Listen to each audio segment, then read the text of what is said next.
Друзья, привет, с вами доктор Зайцев. Новый вопрос. Храп по ночам, ртом не дышит. Чем лечить, скажите, пожалуйста. Лечить консультации лор-врача в клинике, потому что надо разобраться с перегородкой носа, увидеть ее, понять, насколько она искривлена, с носовыми раковинами, средними, нижними, а порой и верхними, с наличием или отсутствием полипов и каких-либо доброкачественных, а может быть и злокачественных образований в полости носа.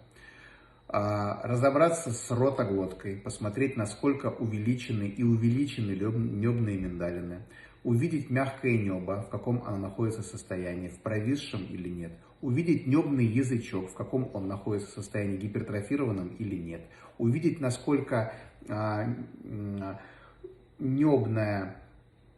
небный язычок и мягкое небо расположен близко к задней стенке глотки.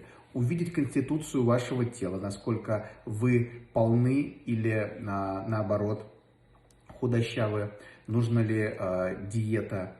Вот таким вот образом. И когда это все будет увидено, вот тогда уже можно будет сказать то, как вас лечить. А если еще провести полисомнографическое исследование, то это джекпот. Это стопроцентное полноценное исследование перед тем, чтобы назначить пациенту правильное лечение. Потому что когда-то лечение будет септопластика, когда-то подслизистая вазотомия нижних носовых раковин, когда-то двусторонняя тонзиллотомия, то есть частичное отсечение небных миндалин, когда-то двусторонняя тонзиллэктомия, то есть полное удаление небных миндалин, когда-то это будет увалопластика, когда-то это будет пластика мягкого неба, а когда-то это будет просто похудание.